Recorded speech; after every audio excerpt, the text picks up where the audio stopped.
Hello guys, what's up? किद्दां हो सारे? Hope तुसी वधिया होगे. So this is guy Jagmeet Singh. So welcome to Jagmeet Singh YouTube channel. So guys, first of all, thank you so much.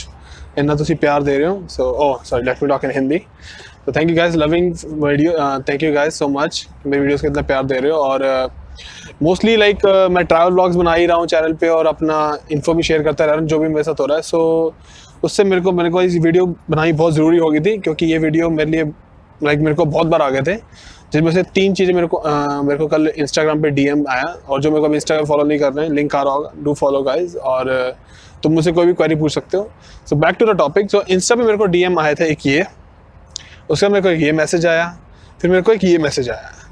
तो ये तीनों message पढ़ने के बाद मेरे को लगा यार अब ज़रूरत है कि यार मैं इस पर वीडियो बना ही दूँ, क्योंकि जब मैं था मैं भी एक सेम पोजीशन में था obviously, right. So let's start के मेरा क्वेश्चन क्या था. सो बहुतों का क्वेश्चन ये होता है कि यार Canada, not only just Canada, out of home country like India से हम बाहर कहाँ जा सकते हैं? सिंगापुर पढ़ने जा सकते हैं, we can go to USA, we can go to Canada, we can even go to UK ना, ऑस्ट्रेलिया, न्यूजीलैंड. हर जगह पे बहुत ज़्यादा पैसा स्पेंड होता है. Near about like 30 to 40 lakhs तो ईजिली स्पेंड हो जाता है, इरिस्पेक्टिव के कहाँ से हो. हाँ, बट 30-40 लाख तो आराम से लग जाता है.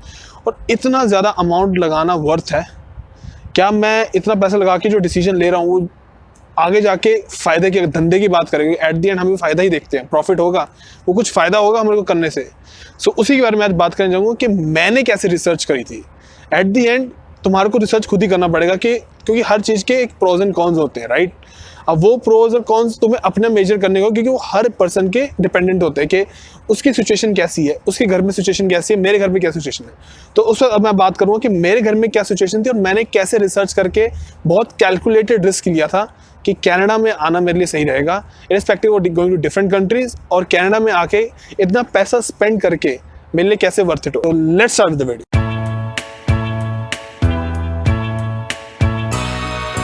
पहले बात करते हैं दोनों साइड के प्रोज एंड कॉन्स लेने की. और गाइज मैं पहले बता दूं कि मैं ये जो सिनेरियो बता रहा हूँ वो ले रहा हूँ BTech computer science.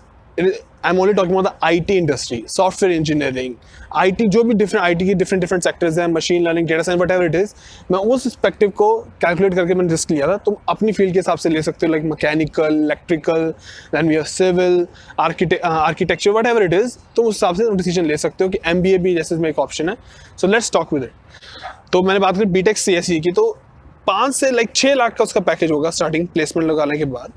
After that अगर मैं 5 साल का टाइम फ्रेम बात करूं, क्योंकि वही टाइम फ्रेम 5 साल का कनाडा में भी हम बात करेंगे या अब्रॉड किसी भी, तो 5 साल के अंदर वही 6 लाख का पैकेज उसका 20 लाख हो सकता है एवरेज. बट मैं उस सिनेरियो में बात कर रहा हूँ कि बंदे ने अच्छा काम भी किया, बट उसमें हो सकता है कि जैसे TCS, इन्फोसिस हैं, जो बंदे यहाँ से प्लेस आउट होते हैं उनका तो इतना पहुँच भी नहीं पाता.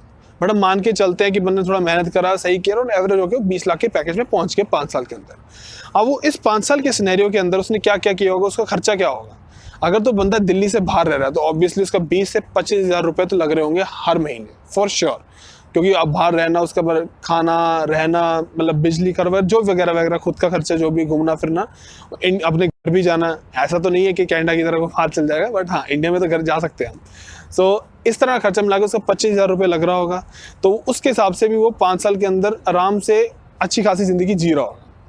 बट अगर मैं यही बात करूं कनाडा के अंदर आके पढ़ने की या कहीं भी अब्रॉड पढ़ने की, सो उसमें अगर सिनेरियो में बात करें तो तुम मान के चलो कि तुम्हारा पहला, तो अगर तुम पैसे नहीं है मोस्टली, जैसे मैं लोन नहीं ले पाया था, मेरी फैमिली ने मेरे को बैकअप किया था और मैं आ गया. बट मोस्टली बच्चे एजुकेशन लोन लेते हैं, जो कि लेना बहुत सही भी है, ज़्यादा ईजिली मिल जाता है. तो उसके अंदर हमारे को मिलता है 30 लाख का लोन, 30 lakhs. अब स्पेसिफिकली मैं कनाडा की बात पे आया था. अमेरिका के अंदर सिचुएशन और अच्छी है, UK में भी और अच्छा है, बट अब मैं कनाडा की बात करता हूँ क्योंकि मैं यहाँ पे एक्सपीरियंस कर चुका हूँ. तो 30 lakhs का लोन है, राइट. 30 लाख का लोन, तुम पहले 2 साल आके पढ़ते हो, 2 साल तुमने पढ़ाई करी, तुम अपना पास ग्रेजुएट हुए, उसके बाद तुमने जॉब ली. अब जॉब मिनिमम एवरेज सैलरी जो है सॉफ्टवेयर इंजीनियर्स की, अगर तुमने ढंग से भी थोड़ी बहुत मेहनत करी है, थोड़ा बहुत पढ़ के कुछ भी करके तुमने लगा ली है जॉब, तो 60,000 एवरेज तुम्हारे नाम से लग सकती है. अब 60,000 एवरेज सैलरी मैं इसलिए बोल रहा हूँ क्योंकि बहुत बच्चों की इससे ज़्यादा भी लगती है, बहुतों की इससे कम भी लगती है, बट एवरेज 60,000 अगेन 60,000 ना तुम्हें पर मंथ आफ्टर टैक्सेस $3,500 मिल रहे होंगे. टोरंटो जैसी बिग सिटी के अंदर तुम्हारा आराम से खर्चा महीने का $1,500 है, क्योंकि मैं रह रहा हूँ, मेरे को 2-3 महीने हो गए, तो $1500 आराम से खर्चा है। अब उस $1500 को तुम हटा के जितना बचा वो कैट टू INR कन्वर्ट करोगे, so you will be and up having 1,20,000 rupees, in rupees में बात कर रहा हूँ। अब वो 1,20,000 तुम ऑब्वियसली तुम अपना लोन भी पे करोगे, राइट? लोन पे करोगे पहले महीने, 2 महीने, 3 महीने, 4 महीने, 5 महीने, ऐसे करते करते तुम इजीली 2 साल के अंदर पूरा लोन पे ऑफ कर सकते हो। I'm talking about 30 lakhs। और इसके अंदर मैंने एक चीज बात नहीं करी, इंडिया सिनेरियो के अंदर मैंने तो बता दिया था कि तुम 6 लाख से 25 लाख पे आ गए हो, बट इसके अंदर मैंने सैलरी भी नहीं बढ़ाई, जो कि बढ़ती है, हमेशा बढ़ती है। 60,000 से तुम इजीली 5 साल के बाद एक्सपेक्ट कर सकते हो 80,000 तो आराम से तुम्हारी सैलरी होगी, अगर तुम साथ साथ भी काम करते रहो, उसी कंपनी में टिके रहो। तो उस सिनेरियो के अंदर मैंने बात करी, और इस पर मैंने इसके अंदर मैं तुम्हारे एक्सपेंसेस भी नहीं कैलकुलेट कर रहा, मैं सिर्फ इतना कह रहा हूँ कि हर महीने सिर्फ 1,20,000 तुम्हें अपनी सैलरी से जोड़ के इंडिया भेजना है, ताकि तुम अपने लोन पे ऑफ कर सको। तो तुम्हें टोटल 4 साल लगे, 2 साल तुम्हारी मास्टर्स, 2 साल तुम्हारा वर्क एक्सपीरियंस। उस 4 साल के अंदर तुम्हारी PR भी हो जाएगी, क्योंकि कनाडा के रूल्स ईजी हैं। चलो PR को हम साइड भी रखते हैं, क्योंकि कनाडा के रूल्स ईजी हैं, इट डजंट मीन कि हर एक कंट्री के रूल भी ईजी हो। तो अब उसके अंदर तुम्हारे 4 साल के अंदर तुम्हारा लोन पे ऑफ हो गया है, ठीक है? तुम्हें और क्या चीज़ मिले? तुम्हें मिला है कि तुम्हें एक डाइवर्स कल्चर के साथ काम करने का मौका मिला है। लाइक कोई डिफरेंट कंट्री से हो सकता है, UK, फ्रांस और what ever it is, like कोई पाकिस्तान, इंडिया, बांग्लादेश, इंडिया से तो खैर तुम हो गई, बांग्लादेश, नेपाल, चाइना, तुम यहाँ के बंदों के साथ तुम्हें काम करने का मौका मिलेगा, तुम्हें उनका कल्चर जानने का मौका मिलेगा। इनफैक्ट मेरा खुद का मैनेजर चाइना से है, तो मेरे को उनके कल्चर के बारे में बहुत पता लग रहा है। सेकेंडली, तुम्हें एक एक्सपोजर मिलेगा कि यहाँ पे इंडस्ट्री किस तरह चलती है, तुम्हें उसका बिजनेस एस्पेक्ट के अंदर काम करने का मौका मिलेगा। And the bestest thing is work life balance.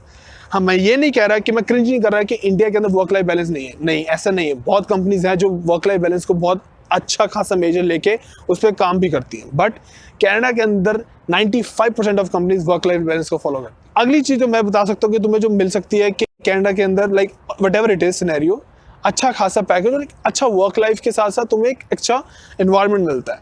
मैं शूट कर रहा हूँ, राइट? और बेस्ट थिंग इज इतना बढ़िया एनवायरनमेंट है, पॉल्यूशन फ्री एनवायरनमेंट है, ग्रीनरी है, बिल्डिंग्स भी हैं, तो एक अच्छा खासा उन्होंने बैलेंस मेंटेन कर रखा है, और जो कि मोस्ट कंट्री में नहीं होता। लाइक इंडिया में तो ऐसा होता ही नहीं, मैं देखा। हाँ, दिल्ली के कई एरियाज है जहाँ पे होता है, but all over India average कर बात करूँ कहीं नहीं है, तुम्हें भी पता है। और अब मैं बात करता हूँ कि चलो ठीक है, तुमने रहना भी है, लाइक अब बात करते like after that, after 4 years, हाँ लोन पे ऑफ हो गया है तुम्हारा, ठीक है?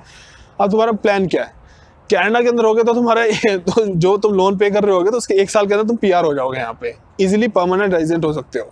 जिसका मतलब ये होगा कि तुम 5 साल के अंदर कभी भी इंडिया से कनाडा, कनाडा से इंडिया वापस आ सकते हो, इरिस्पेक्टिव कि तुम्हारा वीज़ा है या नहीं। PR is very much equal to that. और अगर तुम्हें सिटीजनशिप लेनी है तो तुम 3 साल वेट करो, तुम्हें सिटीजन। बट हाँ, रूल्स हर जगह सेम नहीं होते, राइट? USA की बात करते हैं, और इस सिनेरियो की बात करते हैं कि तुम्हें सेटल ही नहीं होना, like outside the country India, जहाँ से हमारी होम कंट्री, सेटल नहीं होना, तुम्हें वापस अपनी कंट्री में जाना है। तो तुम ये देखो कि तुम्हारे पास अच्छे खासे एक्सपोजर के साथ तुम लोन भी पे ऑफ हो चुका है, तुम वापस इंडिया आ रहे हो, तो इंडिया के अंदर तुम्हारी अच्छी खासी जॉब्स भी होंगी, तुम जॉब्स कर सकते हो, फिर से तुम वही चीज़ स्टार्ट कर सकते हो उसी फील्ड के अंदर, और पैकेज भी अच्छा हो जाएगा। नो डाउट तुम इजीली, अगर तुमने अच्छा काम किया होगा, इंडस्ट्री का एक्सपोजर अच्छा होगा, कई कंपनीज तो खुद ही इंटरनल रेफर भी कर देंगी तुम्हें अपने होम कंट्री के अंदर। सो इस तरह के सिनेरियो को करके मैंने अपना रिस्क लिया था कि हाँ, मेरे लिए कनाडा जाना ही ठीक है।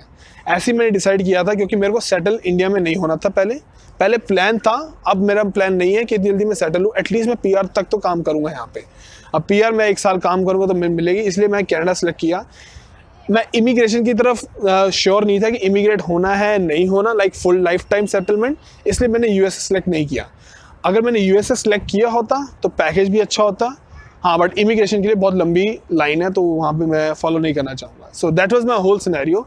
और गाइज, अगर तुम्हें अभी भी डर लग रहा है कि तुम्हें जॉब लगेगी नहीं लगेगी, क्योंकि मैसेज में ये भी था उसके कि जॉब नहीं लग पाई है, तो गाइज अपनी ड्यू डिलिजेंस करके रखो। अगर तुम्हें ठान लिया कि जॉब लग जाएगी तो लग सकती है, तुम्हें बस अपने स्किल्स पे काम करना होगा, अपने कम्युनिकेशन पे काम करना होगा, जो इजीली हो सकता है अगर तुम यहाँ पे आते हो और अपने आप को खोलते हो, लाइक कम्युनिकेट करते हो। You being an extrovert, you can actually develop the skills. मैं भी ऐसा नहीं था, यहाँ पे आके हुआ।